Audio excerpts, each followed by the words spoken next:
السلام علیکم ورحمۃ اللہ وبرکاتہ۔ الحمد للہ رب العالمین والصلاة والسلام علی اشرف الانبیاء والمرسلین ومن تبعهم بإحسان الى یوم الدین، اما بعد۔ قال اللہ تبارک وتعالی فی کلامہ المجید: فاعوذ باللہ السمیع العلیم من الشیطان الرجیم، بسم اللہ الرحمن الرحیم۔ وقضى ربک الا تعبدوا الا ایاہ وبالوالدین احسانا۔ ناظرین اکرام، میں سہیل احمد رحمانی آپ تمام ناظرین کا خیر مقدم کرتا ہوں ہمارے اس پروگرام وہ گناہ جنہیں معمولی سمجھا گیا۔ ناظرین اکرام، گزشتہ نشست میں آپ کے سامنے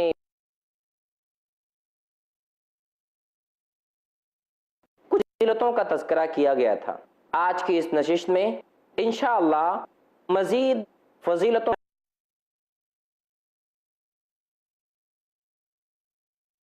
نعمت عطا فرمائی ہے۔ عظیم نعمت کیوں کہہ رہا ہوں؟ کیونکہ والدین اس کائنات میں سب سے عظیم نعمت ہے۔ اس نعمت کا اندازہ اسی شخص کو ہوگا جس کے پاس نہیں ہے، کیونکہ اکثر لوگ نعمتوں کی قدر ان کے ذہن میں اس وقت آتی ہے جب ان کے پاس سے وہ نعمت چھن جاتی ہے، ان کے پاس سے وہ نعمت ختم ہو جاتی ہے۔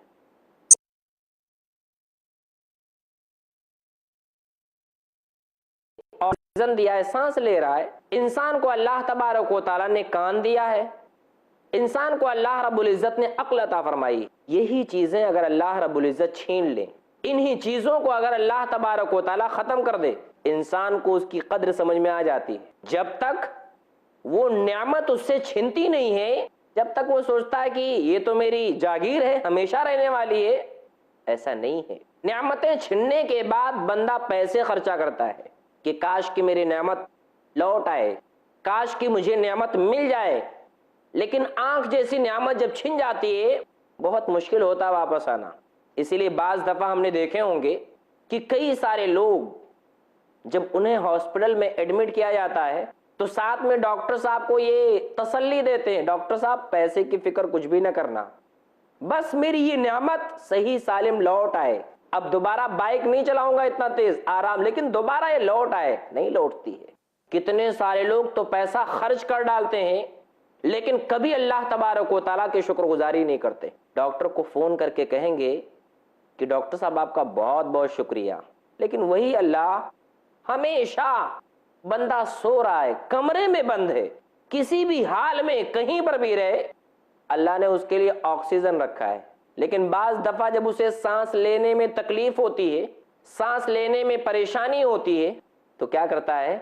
وہ بندہ ہاسپٹل میں جاتا ہے، وہاں پر اس کو آکسیجن پہ رکھا جاتا ہے، اور وہ فری میں نہیں، اس کے پیسے لگتے ہیں۔ وہاں پر پیسہ پیڈ کر کے اور ڈاکٹر کی شکر گزاری کرتا ہے لیکن اللہ کی شکر گزاری کبھی نہیں کرتا ہے۔ اسی طریقے سے ایک بندے کے پاس والدین موجود ہیں جنہوں نے اسے چھوٹے سے بڑا کیا ہے۔ جو چھوٹا سا تھا، پیدا ہوا تھا، کتنا دیکھ بھال کیا تھا اس کے والدین نے، لیکن جب تک اس کے پاس موجود ہوتے ہیں اس کو ایسا لگتا ہے یہ میرے لیے راستے میں بہت زیادہ رکاوٹ ہے۔ رکاوٹ نہیں ہے، وہ ہماری زندگی، میں نے جنت کمانے کے لیے اللہ رب العزت نے انہیں گھر میں رکھا ہے کہ بندے جب تک وہ موجود ہیں تو ان کی دعاؤں سے اپنے لیے جنت بنا لے، اگر وہ چلے جائیں گے تیرے لیے جنت کا چانس ایک کم ہو جائے گا۔ اللہ اکبر۔ جن کے پاس والدین نہیں ہیں انہیں اس نعمت کے بارے میں پتہ ہے۔ ناظرین، ہمارے پاس موجود ہے نا، ہمارے والدین ہمارے ساتھ رہتے ہیں نا، ہمارے ساتھ کھاتے ہیں، ہم ان سے باتیں کر لیتے ہیں، ہمیں احساس نہیں ہے۔ اس دنیا میں چھٹی فضیلت ناظرین کرام آپ کو بتایا جا رہا ہوں کہ اس دنیا میں جس کے والدین زندہ ہیں سمجھ لو اس کے لیے جنت کا دروازہ کھلا ہوا ہے۔ اللہ اکبر۔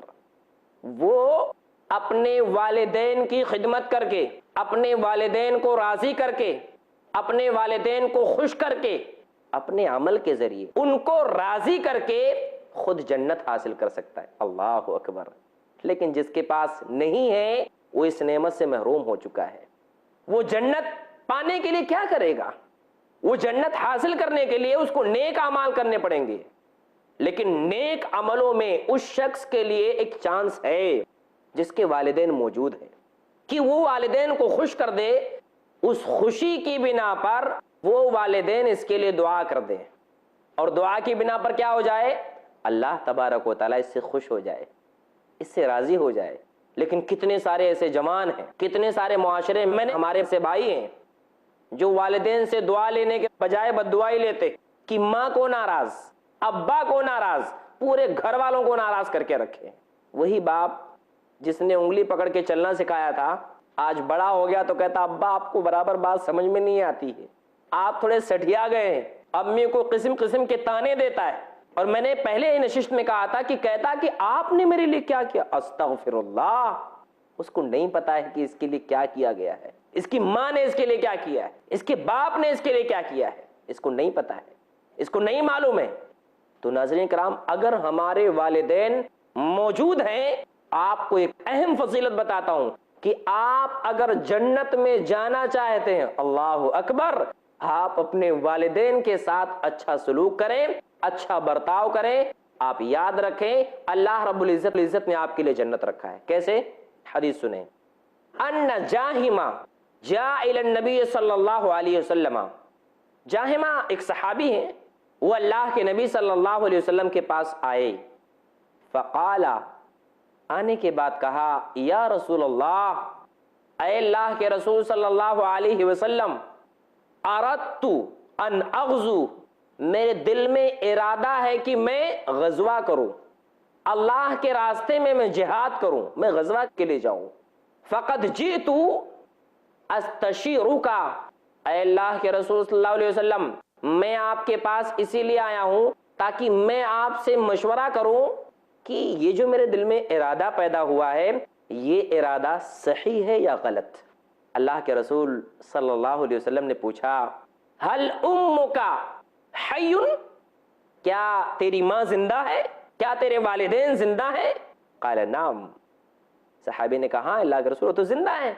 اللہ کے رسول صلی اللہ علیہ وسلم نے کہا، جا تو چمٹ جا ان سے، ان کی زندگی سے لگ جا۔ کیا مطلب؟ جا تو ان کی خدمت کر۔ فَإِنَّ الْجَنَّةَ، یہ جو تو کام کرنے والا کہتا میں غزوہ کروں گا، جنت چاہتا ہے نا، فَإِنَّ الْجَنَّةَ تحت رجلیہا، اللہ رب العزت نے جنت ماں کے قدموں کے نیچے رکھا ہے۔ ایک مقام پر اللہ کے رسول صلی اللہ علیہ وسلم بیان فرماتے ہیں، جا تو والدین سے چمٹ جا، ان کے حکموں کو مان، کیونکہ اللہ رب العزت نے جنت کو ان کے قدموں کے تلے میں رکھا ہے۔ مطلب یہ ہے کہ ایک بندہ اگر والدین کی خدمت کر رہا ہے، یاد رکھے اللہ رب العزت اس کے لیے جنت بنا رہا ہے۔ اللہ اکبر، کیا چاہیے ناظرین ہمیں اور اتنی خوشخبری کہ اللہ رب العزت والدین کے ساتھ اچھا سلوک کرنے کی بنا پر ہمیں جنت دیتے۔ اتنی بڑی خوشخبری اللہ تبارک و تعالیٰ کی طرف سے ضائع کرنے والا ہی ضائع کر سکتا ہے۔ دنیا میں ایک انسان دیکھے کہ اس کا دوست ہوتا ہے، کبھی اس کا دوست اگر اس کے مانگنے پر بائک دے دیتا ہے، بہت شکر ادا کرتا ہے، وہ کیا کہتا ہے، زندگی بھر تیرا یہ احسان نہیں بھولوں گا۔ ابا کے احسان کو بھول جاتا ہے، فوراً بھول جاتا ہے۔ تھوڑی سی پریشانی آئی، بولتا ابا آپ نے میرے اوپر کیا، کچھ بھی نہیں کیا ہے۔ دوست کا ایک احسان برابر یاد ہوتا ہے۔ کیوں؟ دوست کے ساتھ اگر احسان فراموشی کرے گا، دوست فوراً تانے دے گا، ابا نے آج تک تانا نہیں دیا ہے نا، اس کی وجہ سے اس کو احساس نہیں ہے۔ وہ والدین جنہوں نے اسے چھوٹے سے بڑا کر دیا، کوئی احسان ہی نہیں مانتا ہے، تھوڑا بھی احسان اس کی زندگی میں باقی نہیں رہتا ہے۔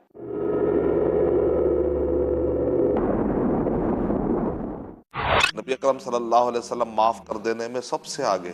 کوئی غیر مسلم تڑپ رہا ہو اور آپ کے خون دینے کی وجہ سے اس کی جان بچ سکتی ہے، ضروری ہے کہ آپ یہ اجر کمائیں۔ اللہ تعالیٰ نے فرمایا ایک معصوم کو مارنا پورے انسانوں کو مارنے کا گناہ لکھا جائے گا۔ آتنکواد کا ویرودھ شیخ ارشد بشیر مدنی کے ساتھ ہر منگل رات 9:30 بجے صرف i+TV پر، بہتر زندگی کے لیے۔ لائبریریز میں اسلام ہے، آپ کے گھروں کی الماریوں میں بھی اسلام ہوگا کتابوں کی شکل میں، آپ کے واٹس ایپ پہ میسج آتے اسلام کے، فیس بک پہ اسلام ہے، اسلام سب جگہ پہ ہے، خالی ایک جگہ پہ نہیں ہے، ہماری زندگی میں نہیں ہے۔ دین فار ٹینز، دیکھیے نثار نڈیاڈوالا کے ساتھ ٹین ایجرز کے لیے ایسا سبق جو زندگی کی سچائی کو اسلام کی نظروں سے محسوس کرا دے۔